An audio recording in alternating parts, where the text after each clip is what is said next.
a little bit of difficult news, at least it's hard for me. Oh, Apparently, Trump has assembled his short list for vice president, and I'm not on it. oh,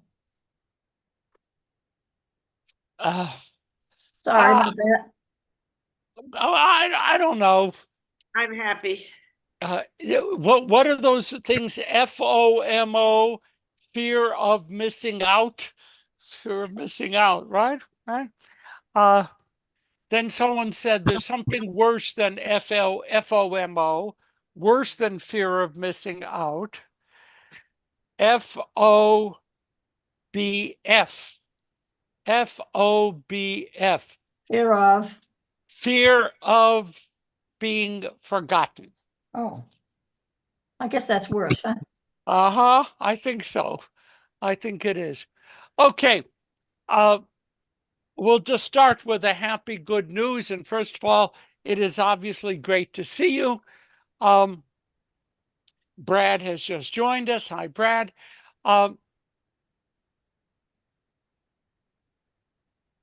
First question, and please, if you're willing, answer honestly. Have you, in the past few months, changed any of your behaviors out of fear or concern for anti-Semitism? No. No. Is there anybody? Yes. Is there anybody? Yes. Steve. Okay. That's minimal, but for Okay. example, I Now, will not wear my Zahal t-shirt out in public. okay. I didn't And hear what Steve said. What did you say, Steve? I didn't hear it. I said I will not wear my Zahal t-shirt out in public, which I your would have done military, before this. Israeli military t-shirt. Yeah. Okay. And do any of you feel less secure today than 6 months ago? Any of you? If you have, I see a couple. That's different. 3. Very interesting. Roughly half of American Jewish adults say they have changed their behavior, which includes what they wear, Steve, out of concern for anti-Semitism. A quarter, now this is the American Jewish Committee, a quarter of U.S. Jews have personally experienced targeted anti-Semitism. Whoa. 2/3 say they are less secure than they were a year ago. That's it. It's American Jewish Committee. Hi, Lauren. Good to see you. American Jewish Committee, reliable. And it's just interesting. How about you, Stanley? Do you feel it? I mean, you're probably a face is more recognizable than many of us. Oh, yeah, I have a very common face. I actually am a little bit of a renegade. When I go to services, Joanne knows this, I like to put my kippah on before I leave the building. I go out, I wear my kippah in the car and to services, and then wear it back into the building until we get back to the apartment. And it's a little bit of, yeah, I can do that. And I have been, Risa knows this, but we've not talked about it. Risa supported Release the Hostages Now t-shirts. She has worn hers outside the house. Oh. I haven't. No explanation needed. By the way, very atypical for me because I'll wear anything that upsets other people. But no. Okay. So there's that answer. And yes, it's great. Steve. So I have talked to, I guess, a few rabbis and other regular kippot wearers who either don't wear their kippah out in public, which they never would have adjusted before, or they'll wear a baseball cap over it until they're in a space where they're more comfortable being seen in a kippah. These are not, this doesn't prove anything. It's just like an indication, right? It's just an indication. Next item. There is a major debate going on now in conservative and reform rabbinical schools about Zionism.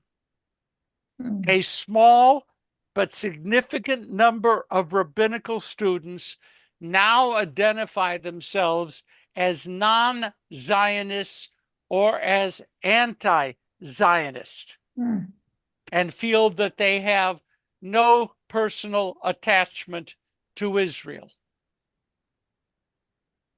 That was not totally a surprise to me, but I'll tell you it was upsetting that these rabbinical students, conservative and reform, will be going out into their congregations, into their communities, into whatever, and they will not be bringing with them an overt, solid identification with Israel. I don't know exactly what to make of that. The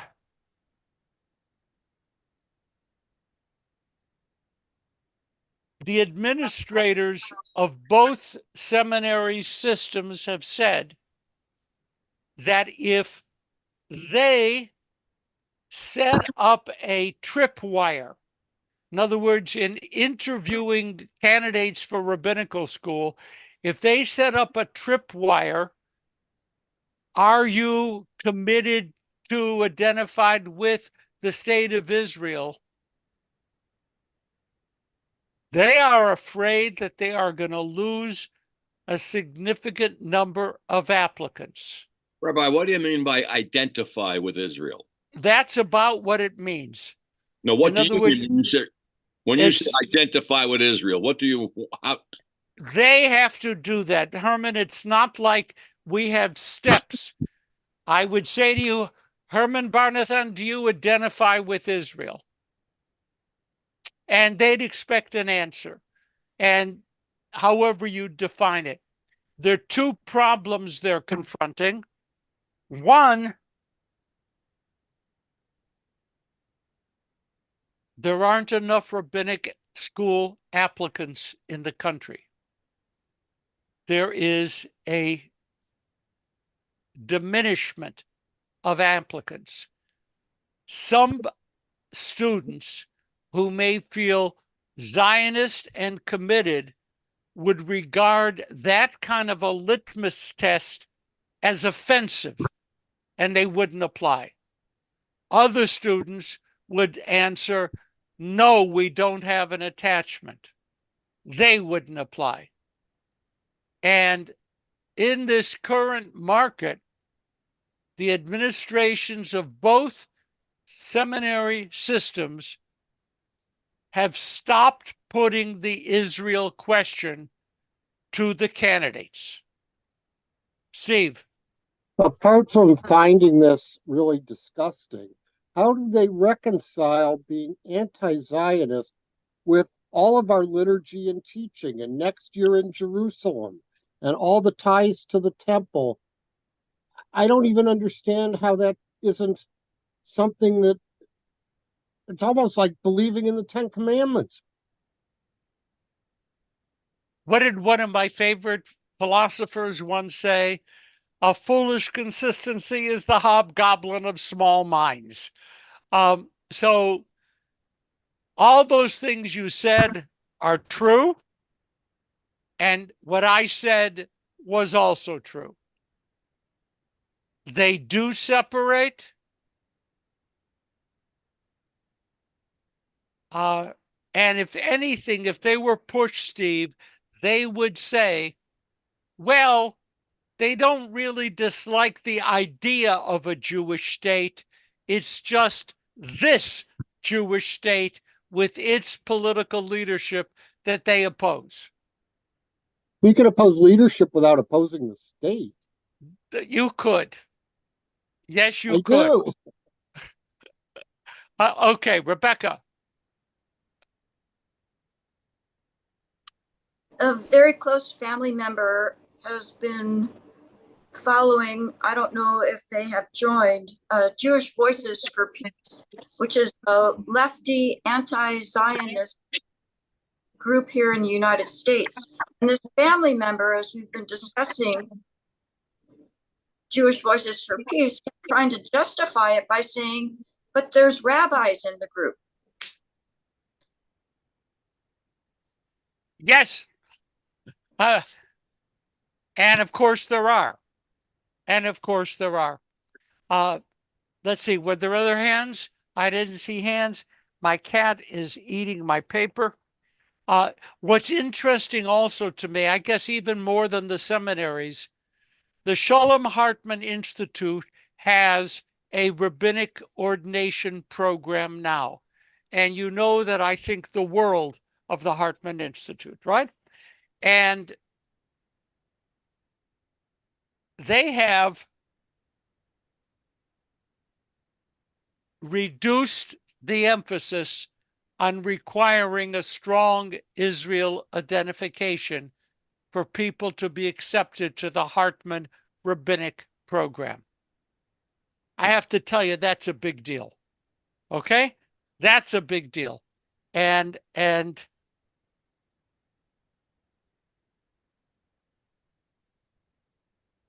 the answer coming back here is a total failure of Jewish education. A total failure. And that failure extends to rabbinical schools as well. When the first program was initiated to bring first-year students of the Hebrew Union College to Israel for a year of their 5-year program, I think Alfred Gottschalk was the one who initiated that. Risa and I were thrilled. Yay! We are sending our new entering rabbinic students to Israel to learn Hebrew, to experience the land, to be a part of the people, to feel Israel. That's win, win, win, win. Do you know that it hasn't worked out that way? And that many of our students come back from their first year exposure to Israel with negative attitudes toward Israel. Among them are Jews by choice, those who converted to Judaism, patrilineal Jews who do not have Jewish mothers. They experienced at the hands of the ultra-Orthodox bureaucracy real problems. And trust me, they came away very angry. So we are not training our students well, and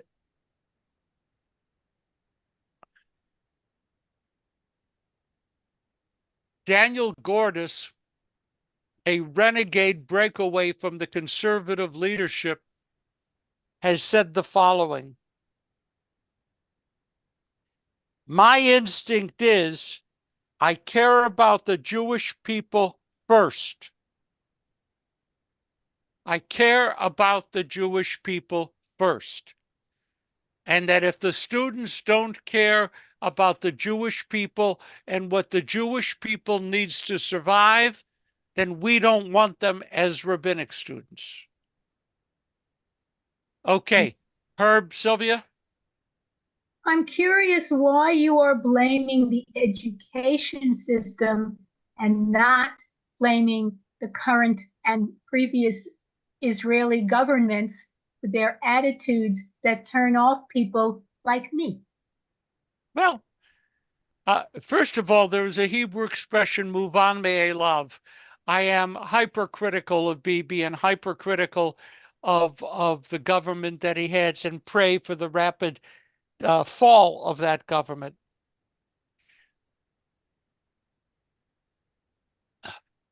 There is you bring to mind statements from the Talmud. Okay, you succeeded in doing that. Yisrael af al pi shechata Yisrael hu. A Jew, even a sinning Jew, is a member of the Jewish people, and I will care for that person. I fully believe that a proper education would have allowed sophisticated students to say, I care for the Jewish people, I care for the state of Israel, I hate the current government, and I can live with that combination. Many of them are not living with that combination. I blame the education. It isn't, Sylvia, that I blamed them for hating Bibi. I don't. I blame them for being able to say, since I don't agree with Bibi, I want nothing to do with the state of Israel. For that, I blame them. Lauren. There's something that I've been thinking about a lot lately, which is that I recently asked my mother if her grandmother spoke Yiddish around her. And she said no, that her mother pretty much forbade it because I can't remember if it was Rabbi Fields or before him. Anyway, the rabbi at Wilshire, back in the early days, was really, really pushing assimilation and teaching the congregants to kind of diminish their Jewishness and to assimilate more. And so my thoughts had really been around the effect that has had through generations and that we haven't yet caught up. And so even though I went to, Hebrew school, I really don't recall a strong, at Wilshire Boulevard, I went to Hebrew school. I don't recall a strong education in Israel back in, the 90s. And certainly— That's what you call far back, the 90s? But I'm saying, I'm saying not today. I'm saying that I don't know what they're doing now. This is pre-Rabbi Leader, right? Yeah. So I think we haven't caught up. And then at the same time, there's external forces that are coming against us that we've talked about in previous sessions, teaching our students, I'm now learning, they're being taught very young. So I think it's really difficult because we haven't caught up through generations. And then at the same time, they're getting this external thoughts against it. So it's like, I think that's part of the— Okay, I'm going to, be picky about one thing. Those rabbis who were, and you're right, were diminishing outward expressions, the Yiddish, the whatever else, they were pushing acculturation, not assimilation. There's really a difference. Acculturation become part of the American scene, the American culture. Your barber doesn't speak Yiddish, you don't speak Yiddish. Yiddish, messes up acculturation. And secondly, they would never say that they were urging people to diminish their Jewish identities. They thought this was the way to do it. They were wrong, but they thought it was the way to do it. And I would never accuse them because I often don't accuse colleagues of urging people to weaken Jewish identity. Risa? I've actually been curious about where we're at Wilshire right now, because it has not been spoken about from the pulpit historically, but at this particular time, we're seeing Browerman has a Zionist component for sure. The day school. The day school, and they take the kids to Israel in the 6th grade on a regular basis. But in today's bulletin, or whatever you call it, the email that came from Wilshire, there's a list of the next 3 trips, each one led by a different rabbi. I don't think that would have been seen at Wilshire a year ago. This is a change. I don't know if that change is spilling over into the religious school at all. I'm very curious about that, because I other than the bar mitzvah program, I don't know of any program that goes on that's encouraging the religious school kids to go to Israel. So I was just very curious as I read it this morning. With all due respect, and because I am seriously interested in preserving my well-being, I'm not actually going to enter into that conversation. I will say this. There is a Rabbi, David, who brings Israel into everything that he does. He does. And he leads the trips. There is also Alyssa Ben Naim in Browerman, who is solidly bringing Israel in. And I would like to leave it there. Okay, but Joel was also leading a trip in the spring. Yes. Okay, Merle. Boy, am I cautious. Merle, where are you? Merle keeps popping in and out. She's in, but she's not visible. Okay. All right. Now, as long as we're talking about the joys of American Jewish life, I am pleased to report there has been a measurable and serious drop in the number of American Jews applying for rabbinical school in the first place.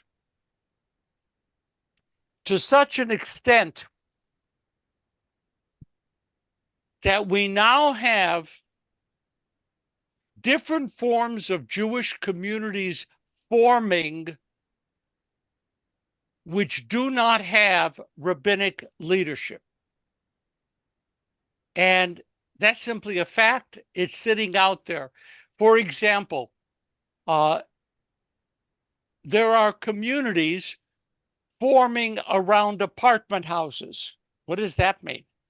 That means that a group of people get together and they all rent or buy apartments in the same building, and they basically create a kibbutz. They do it because they want to have a Jewish community nearby, and there's no need in their minds for a rabbi. Okay? They are, do you remember the beginning of the Chavurah movement? Some of you may. The beginning of the Chavurah movement in the United States certainly didn't require a rabbi. It was a group of deeply committed Jews who chose to form an intentional community. That most of those Chavurot then ended up attaching to communities with rabbis is another story. But there is a constant pressure in the Jew. And so I'm going to leave you with this. Would you please think of 5 good reasons why you love having a rabbi, knowing you and nearby and teaching you, and hold that in mind, because it is a problem now. And Merle, you're back. So you were coming back and forth. Did you have a question? Yeah, it's not a question, but it's about what you just said about these different groups forming. It's very disturbing to me that I suppose it's great for the people who can't get places, but last week at Temple, a couple that we've been friends with for years made the comment that we found a retirement facility that we're on a waiting list for, and we're probably going to move to. Right. And we won't have to rejoin the temple because they have services on Friday night. And it's been bugging me since they said that. So a week or 2 weeks now.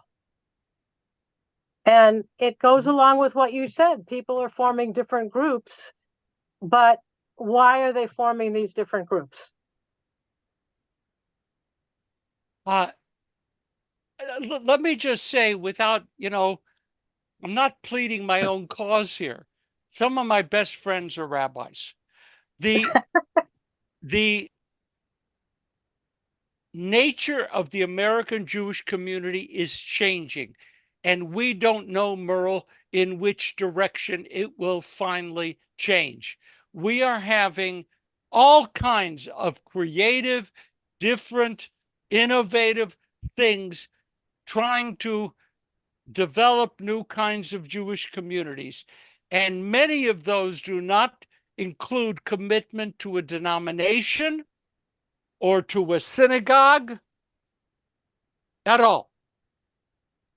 And what will come of this? I don't know. I can tell you this.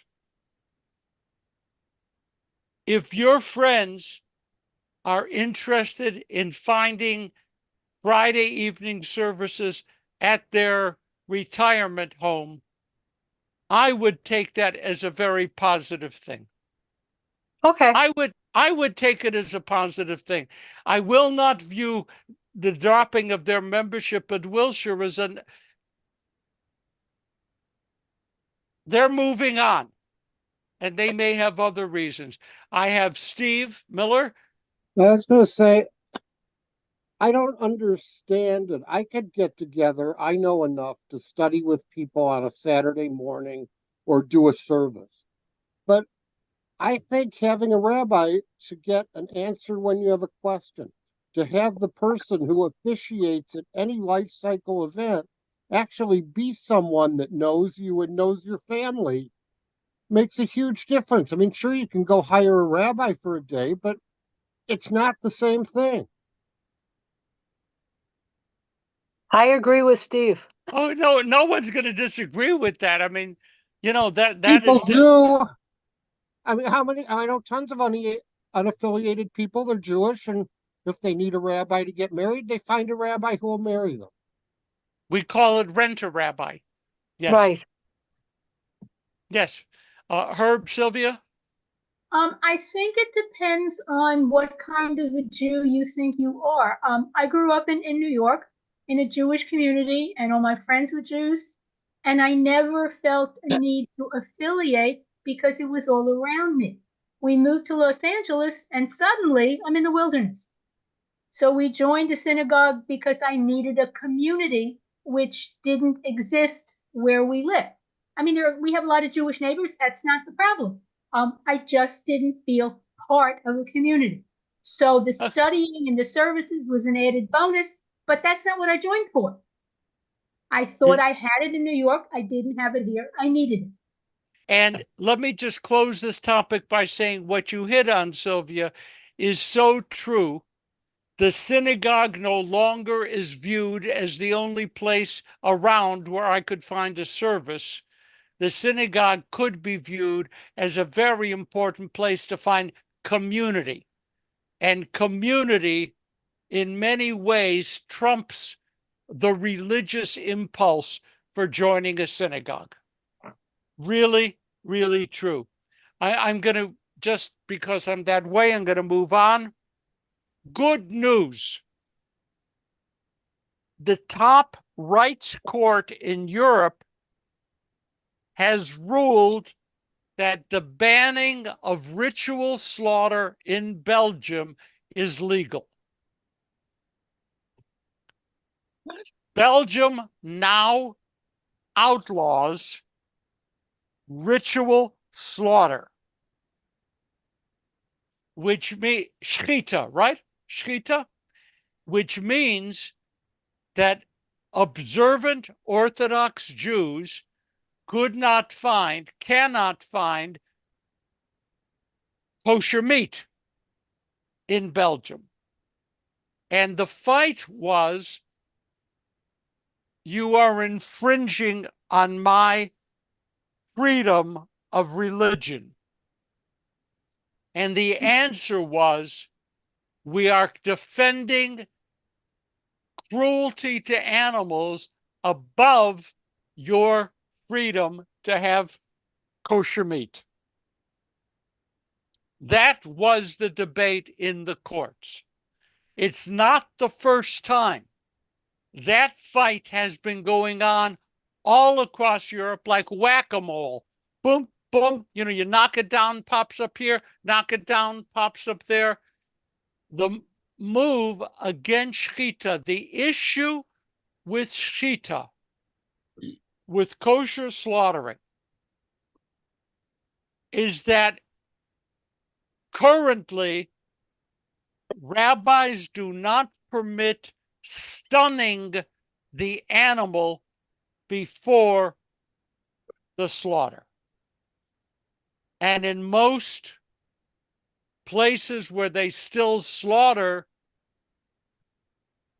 they believe that stunning is more humane. In Belgium, because Jews forbid stunning, kosher slaughtering has been outlawed.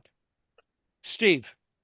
I always thought the idea of kosher slaughter was to inflict the least amount of pain on the animal. If in fact in today's world we can inflict less pain, why can't the rules of kashrut change to allow that?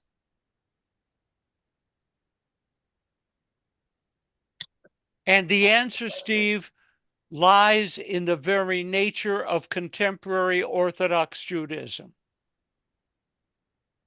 There is, in my mind, nothing but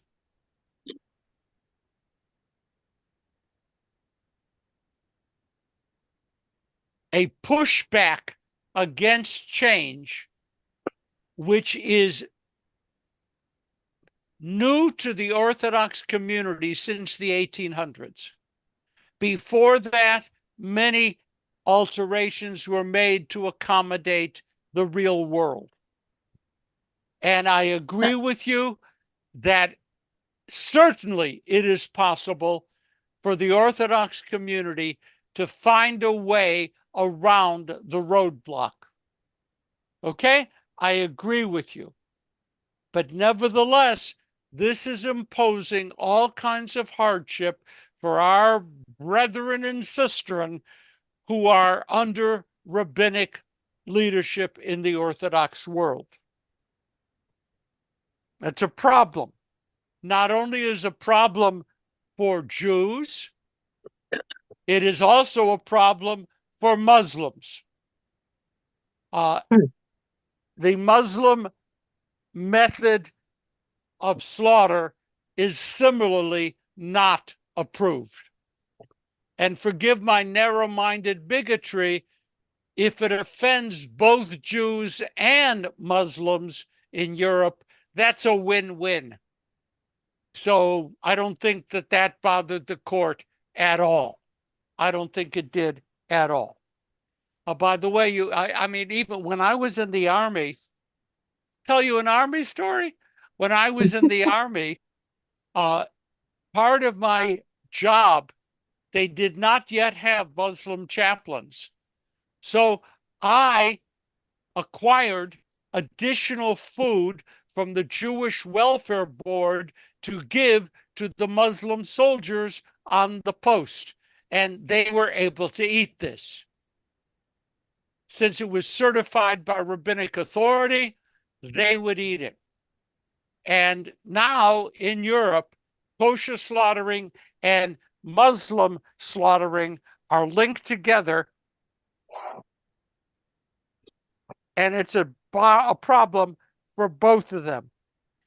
Israel's ambassador to Belgium, not wanting to exaggerate, said the ruling is a catastrophic ruling, a blow to Jewish life in Europe. Okay, Howard, did you have your hand up? No, I did not. Sorry. Okay, that's fine. No, that's fine. A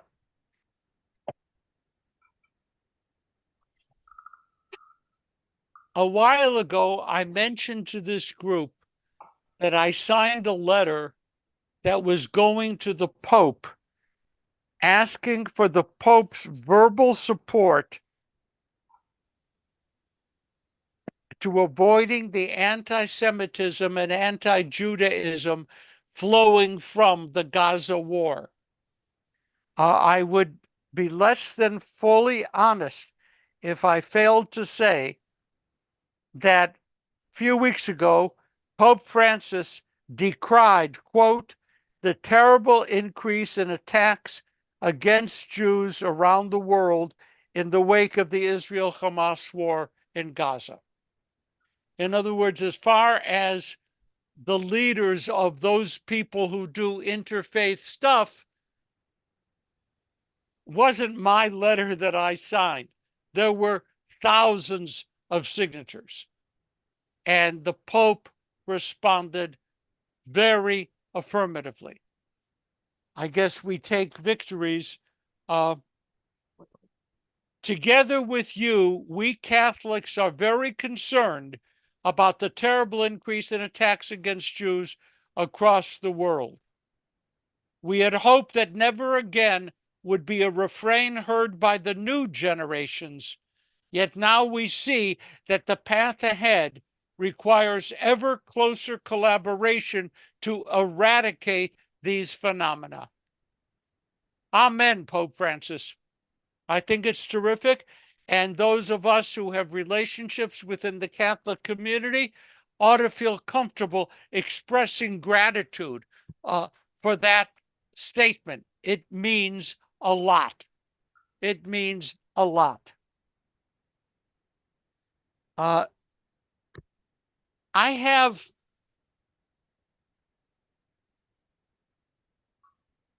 a confusion to put before you. President Biden has referred to Prime Minister Netanyahu in somewhat florid and unfriendly language. I am not going to repeat here what President Biden called Prime Minister Netanyahu.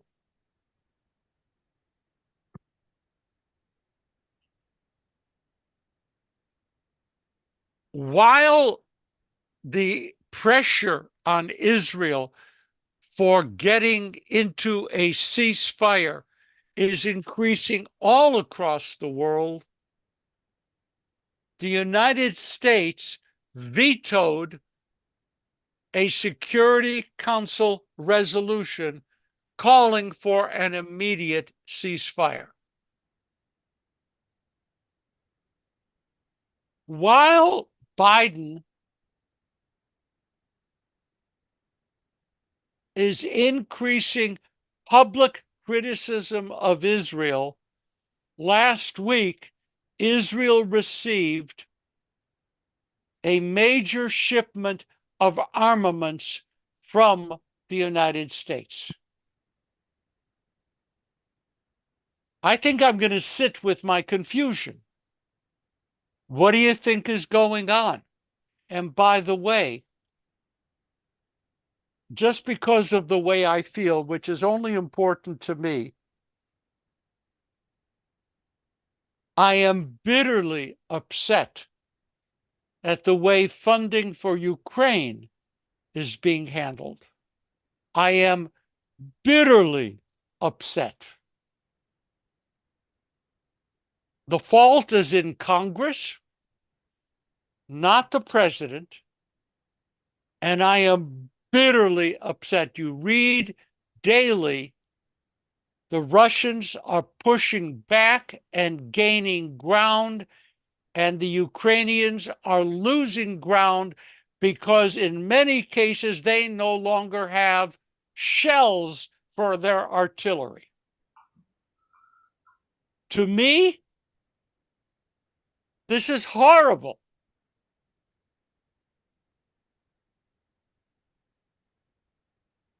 On the one hand, the administration is getting arms into Israel. On the other hand, our government is crippling the Ukrainian effort. Would someone like to offer me a cogent word or two about what the heck is going on out there? What's going on? Steve, you can start it off, but I hope a bunch of other people will answer. Before my cogent word, and I understand Biden wants to placate the squad, but if rockets were launched into San Diego from Tijuana, what country do you think Biden would listen to telling him how to conduct the response? And the answer is not a single country around the world. As for the other, it's the corrupt Republican Party that is more concerned with pleasing Trump and with not giving Biden any credit for anything, that they won't do what they even propose doing. What they're not voting on and approving was their own bill in the first place. Okay, we're going to stop there because just in the real world, we have a few minutes left. I want to give other people a chance to respond. I need your responses. What do you think is happening? It's a very, Howard? I think we shouldn't. I mean, I'm a registered Democrat for my whole life, except when I voted, registered for the Peace and Freedom Party one time when I lived in Berkeley. But I wouldn't minimize the negative actions of the Democratic Party, going against Biden's instincts, maybe, but basically stabbing Israel in the back. Biden's pro-Israel, but the most Democrats hate Israel that are in the government, or at least a lot of them do, especially the State Department. And I think, I'm not sure. That's okay. Thank you, Harvey.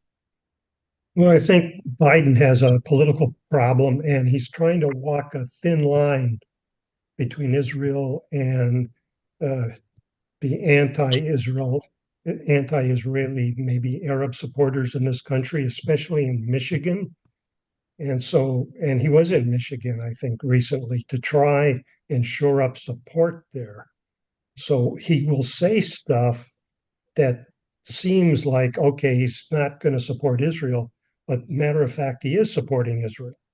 So he's kind of doing both. I think that's what he's doing. And I think if it weren't an election year, things would be a little different. That's my opinion. Thank you for that. Is there anyone else who would like to offer an opinion? We don't have an answer, but I'm really interested in hearing how you feel about this. It's, to me, very confusing. Very confusing. Okay. Rebecca? My concern is yesterday, I believe I heard that 23 Republican Congress people are retiring. 23? That's significant. And who's going to replace them? You know damn well who's going to play. But let me say that while we lived in Israel, there was a time, usually August, when the Knesset would go on break. And many of my friends would host gatherings celebrating the fact that at least for this month, they can't do any more damage. So, the fact that the House of Representatives went on break while so many pressing emergency problems are bursting out all over the place strikes me as troubling. Troubling. But I also read, I don't know if any of you read it, the mayor of, what's the town in Michigan? Dearborn. Dearborn. Who said that? You saved me. I listened to something about this morning. Dearborn. The mayor of Dearborn just wrote a letter published in the New York Times, which pretty much makes it clear.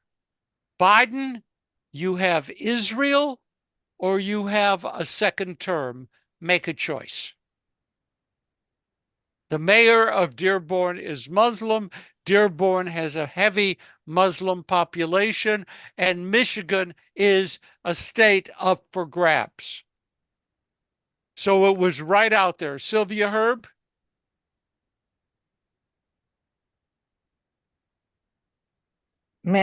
I'm concerned about the lack of support for Ukraine. Somehow I think Israel's going to pull through and we're going to send them what they need and all that kind of stuff. Ukraine is dying and our country is helping them die. Because I didn't hear you clearly. My fault. But Ukraine is dying and our House of Representatives is helping them to die. We promised them aid at the beginning of this horrible thing, and it was coming, and now it's not coming. And I don't know the answer exactly. I'm pinning my hopes on Hakeem Jeffries figuring out a way to maneuver around the crazy people in the House and get this thing passed. But I'm not 100% sure he's going to be able to do it. And we as a country are now in everybody's black books because we have proved we're not reliable. And I don't care who the next president is at this point. I mean, I do, but not in this sense, because no one is ever going to really trust us again. And that scares me because we need that and they need us. I think that what you said about no one being able to trust us again is a really important point. Part of the issue, Sylvia, is that we entered support for the Ukraine with a blank check. That is to say, we never said that we're going to be with you for 2 years, 3 years, 5 years, 10 years. We never said that. And there were some people in the United States who are saying, for those of you who still wish Yiddish, genug schön. It's enough. It's enough. And some of those people aren't evil people wishing evil to Ukraine, but it's that we can't support a 12-year war. And others of us believe, I believe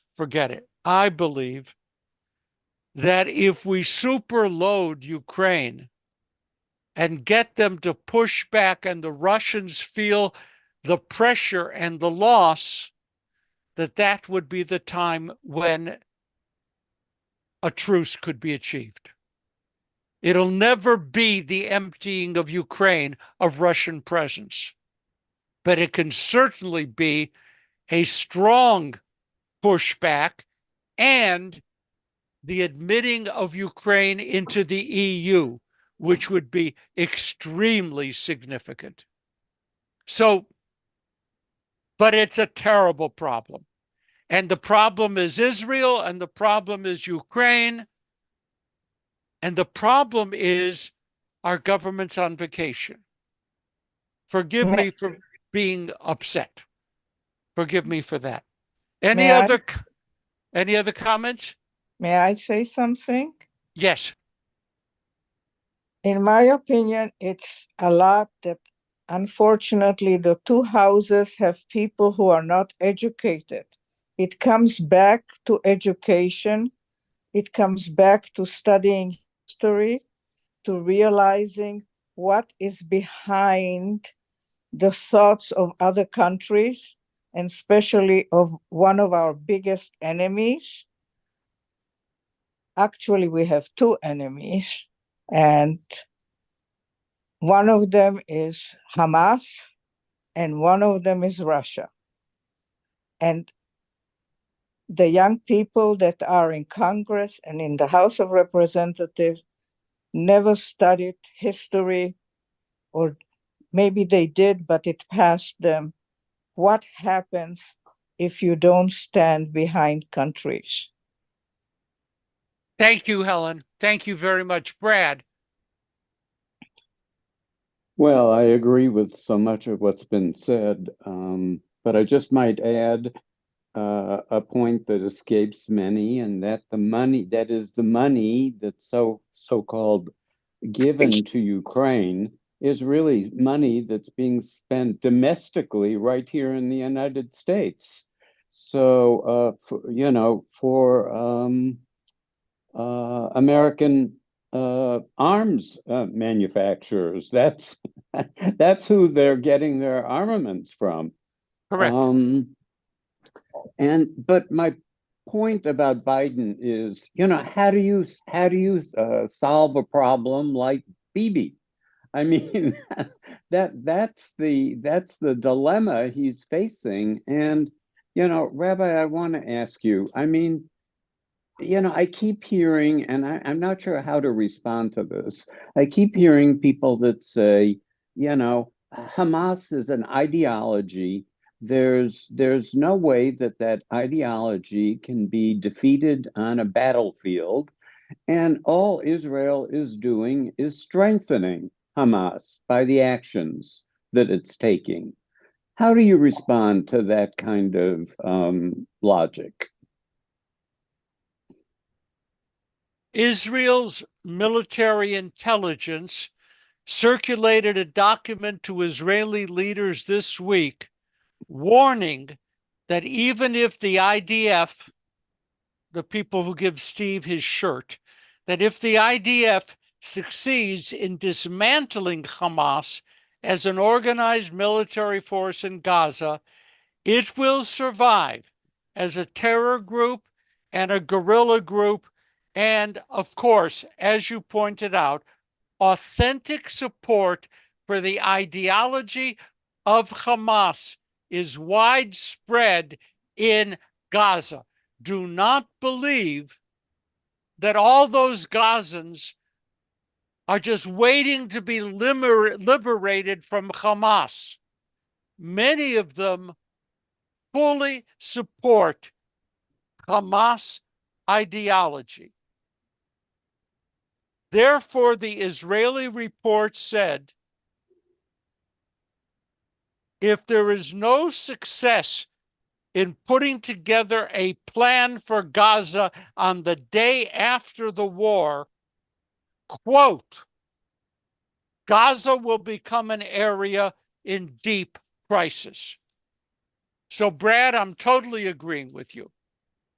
And not only that, Israeli intelligence agrees with you.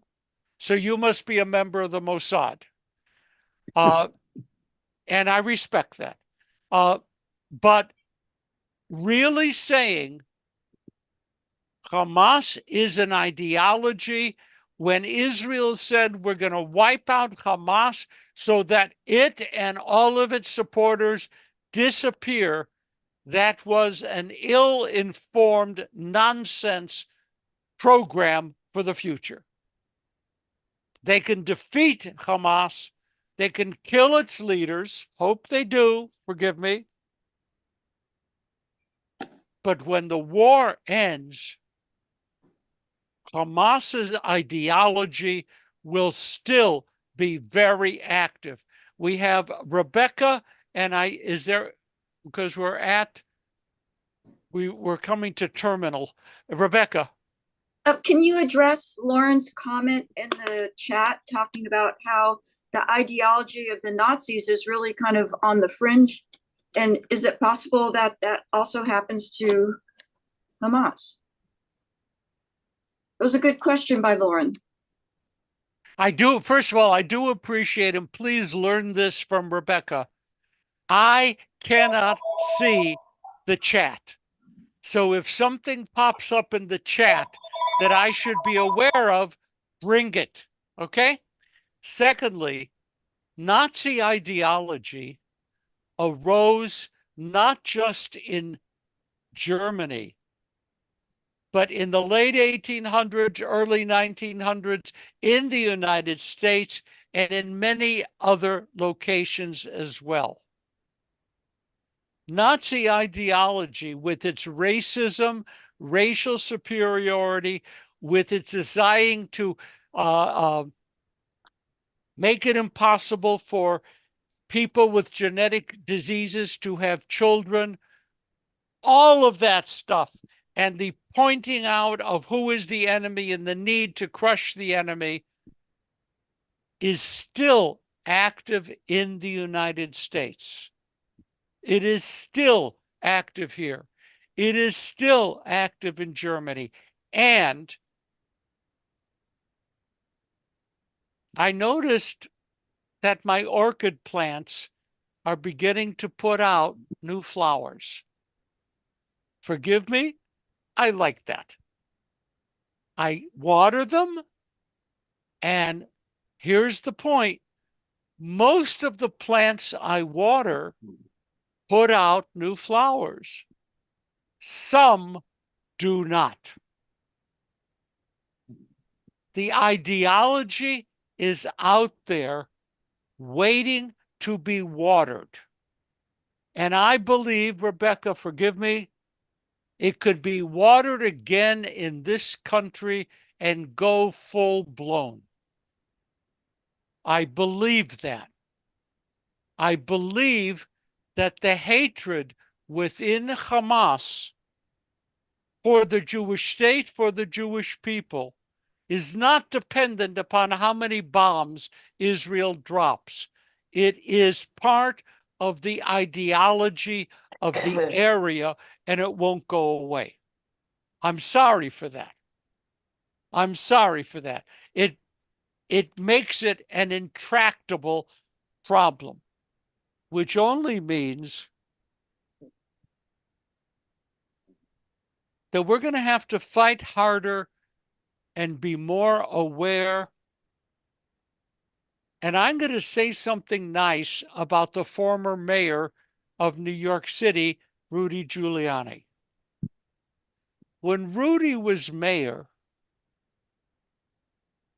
he turned around the rampant criminality of New York by focusing not just on the big scene, but every small outbreak of law breaking, he stamped down. And that included, and I remember, what do they call those guys? The window washers who would come to cars and wash them when they're, pardon? Go ahead. Cars. Who would wash the windows when cars pull up to a stoplight and then extort money from the people inside. He started with that, and he, in fact, helped significantly reduce crime. My ending comment is, we cannot stand by and tolerate any anti-Semitism, anti-Black, anti-gay, anti, and turn away from the fact that if we tolerate this, there will be blossoms blooming and they won't be orchids. Ouch! That's a hell of a bad way to start or stop. Let me just, I know we're late. I know we're over. Do I have anything good? Do I have something good in here? I think the good is that we're talking. Yeah. There's nothing good left when one member of that group of far left-wing Republicans heard people complaining that no one was protesting the abuse and rape and mutilation of Jewish women. One member of this group, Tlaib, T-L-A-I-B, said, I care for all people who suffer. Okay. I can't leave you like this. Yeah, but then she promptly refused to vote for something that the only one condemning Hamas's actions on October 7th. I think you want the last word, and I'm not going to fight. Okay. Thank you for these conversations. It helps us too. Okay. Thank you. Thank you. It was a wonderful, Bye. wonderful hour. Thank you. Be well, everybody. You too. Take care. You too.